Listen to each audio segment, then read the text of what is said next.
2023년 9월 5일 화요일 열린비전교회 새벽기도회에 나오신 성도님들을 환영하고 축복합니다. 오늘 우리가 함께 나누실 말씀은 열왕기상 2장 1절부터 9절까지의 말씀입니다. 열왕기상 2장 1절로 9절입니다. 제가 봉독하겠습니다. 다윗이 죽을 날이 임박함에 그의 아들 솔로몬에게 명령하여 이르되 내가 이제 세상 모든 사람이 가는 길로 가게 되었노니 너는 힘써 대장부가 되고 네 하나님 여호와의 명령을 지켜 그 길로 행하여 그 법률과 계명과 율례와 증거를 모세의 율법에 기록된 대로 지키라. 그리하면 내가 무엇을 하든지 어디로 가든지 형통할지라. 여호와께서 내 일에 대하여 말씀하시기를 만일 내 자손들이 그들의 길을 삼가 마음을 다하고 성품을 다하여 진실이 내 앞에서 행하면 이스라엘 왕위에 오를 사람이 내게서 끊어지지 아니하리라 하신 말씀을 확실히 이루게 하시리라. 스루야의 아들 요압이 내게 행한 일, 곧 이스라엘 군대의 두 사령관 넬의 아들 아브넬과 예델의 아들 아마사에게 행한 일을 내가 알거니와 그가 그들을 죽여 태평시대에 전쟁의 피를 흘리고 전쟁의 피를 자기의 허리에 띤 띠와 발에 신은 신에 묻혔으니 내 지혜대로 행하여 그의 백발이 평안히 스올에 내려가지 못하게 하라. 마땅히 길르앗 바르실레의 아들들에게 은총을 베풀어 그들이 내 상에서 먹는 자 중에 참여하게 하라. 내가 내 형 압살롬의 낯을 피하여 도망할 때에 그들이 내게 나왔느니라. 바후림 베냐민 사람 게라의 아들 시므이가 너와 함께 있나니 그는 내가 마하나임으로 갈 때에 악독한 말로 나를 저주하였느니라. 그러나 그가 요단에 내려와서 나를 영접함으로 내가 여호와를 두고 맹세하여 이르기를 내가 칼로 너를 죽이지 아니하리라 하였노라. 그러나 그를 무죄한 자로 여기지 말지어다. 너는 지혜 있는 사람이므로 그에게 행할 일을 알지니 그의 백발이 피 가운데 스올에 내려가게 하라. 아멘. 오늘 말씀은 세상을 떠날 날이 가까운 다윗이 그의 아들 솔로몬에게 남긴 유언입니다. 이 유언은 두 부분으로 되어 있습니다. 먼저는 2절부터 4절의 신앙적인 유언입니다. 다윗은 솔로몬에게 말씀의 사람, 순종의 사람이 되라고 권면했습니다. 하나님에 대한 순종이 형통하게 되는 길이고 하나님이 약속하신 영원한 왕조를 유지하는 유일한 길임을 강조했습니다. 이 시대를 살아가는 우리들은 부와 권력이 평안과 행복을 가져오리라 생각합니다. 그렇지만 성경은 분명히 그렇게 말하지 않습니다. 3절 말씀을 보시죠. 내 하나님 여호와의 명령을 지켜 그 길로 행하여 그 법률과 계명과 율례와 증거를 모세의 율법에 기록된 대로 지키라. 그리하면 내가 무엇을 하든지 어디로 가든지 형통할지라. 그렇습니다. 말씀의 사람, 순종의 사람이 될 때 하나님께서 그 삶을 형통하게 하는 것입니다. 그가 어디에 있든지 어떤 상황에 있든지 누구와 함께 있든지 간에 하나님께서 그 일을 행하신다는 것입니다. 이스라엘의 운명, 이스라엘의 왕권은 정치력이나 외교력이 아닌 하나님과의 관계에 달려 있었습니다. 우리의 행복과 우리의 삶 역시 학력이나 재력 혹은 인맥 등에 달려 있지 않습니다. 세상에 아무리 그것이 중요하다 말한다 할지라도 현혹되지 마시기 바랍니다. 그렇다면 어떤 것과 관계가 있는가? 우리의 행복과 우리의 삶은 하나님과의 관계에 달려 있습니다. 성도 여러분, 그러므로 오늘도 하나님 말씀에 순종하며 살아가는 이것을 우리 각자의 우선순위의 최상단에 올려놓고 살아가는 그런 지혜가 있으시기를 주님의 이름으로 축원합니다. 다윗이 솔로몬에게 남긴 두 번째 유언은 5절에서 9절까지 확인할 수 있는데 정치적인 유언이었습니다. 나라의 안정을 위해 세 가지의 일을 지시했습니다. 세 사람에 대한 조치였습니다.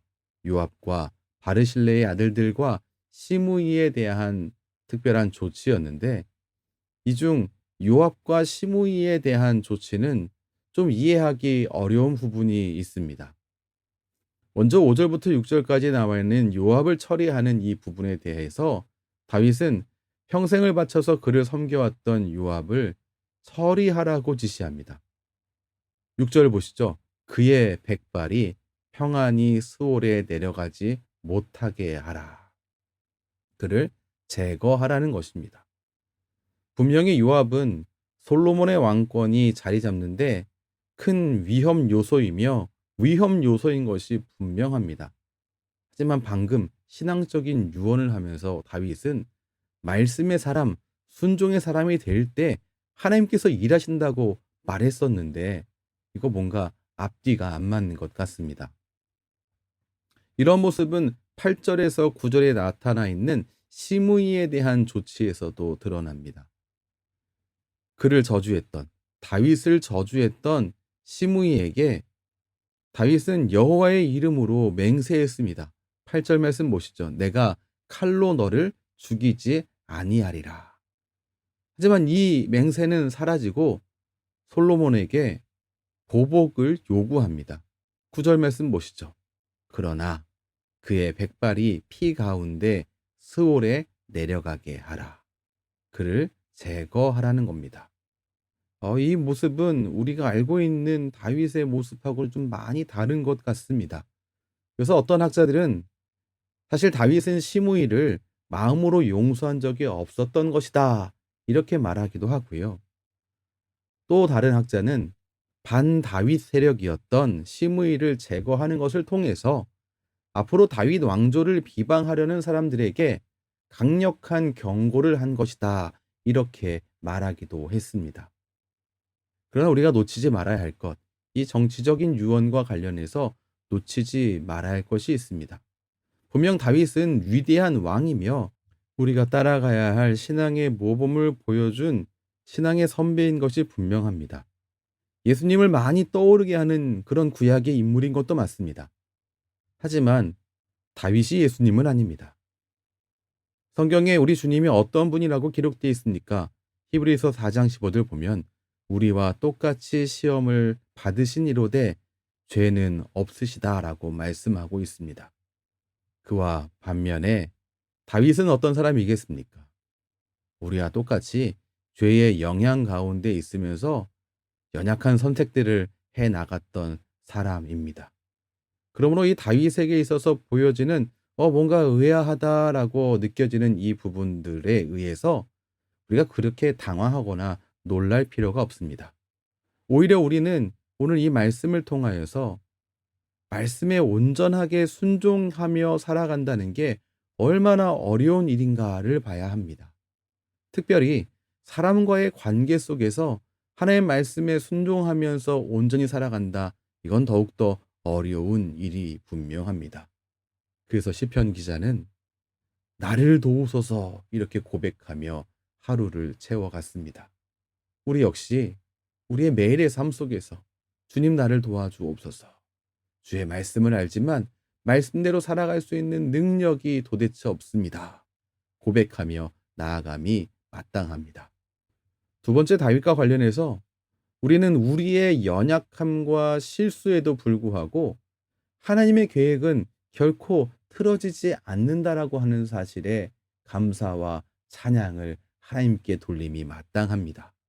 로마서 8장 28절이 말씀하고 있는 것처럼 모든 것을 합력하여서 선을 이루시고야 마시는 그분이 바로 우리 하나님이십니다. 오늘도 바로 그 주님을 의지하여 말씀의 사람으로 순종의 사람으로 살아가기를 다짐하고 그 삶을 살아가는데 주님을 간절하게 의지하는 것 가운데 이 하루를 채워가시기를 주님의 이름으로 축원합니다. 기도하겠습니다. 하나님 감사합니다. 오늘도 소중한 말씀을 통하여서 우리에게 무엇이 성도에 마땅한 삶인지 알게 하시고 우리 하나님이 어떠한 분이신지 알게 하시니 감사합니다. 하나님 말씀에 순종하여 살아가는 것을 우리의 우선순위의 최상단에 올려놓는 바로 그 삶을 살아가기를 원합니다.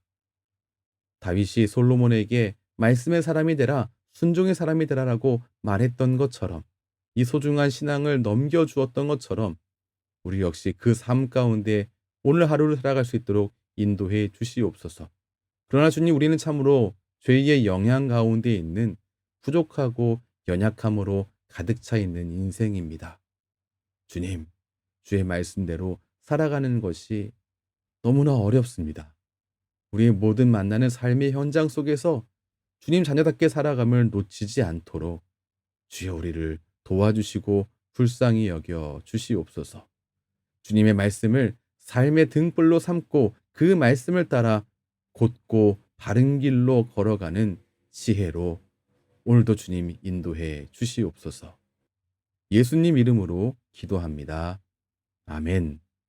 우리 주 예수 그리스도의 크신 은혜와 하나님 아버지의 무한하신 사랑하심과 성령 하나님의 위로 교통 인도하심이 오늘도 주님의 귀한 모든 자녀의 삶 가운데에 때마다 일마다 충만하게 넘치시기를 축원하옵나이다. 아멘.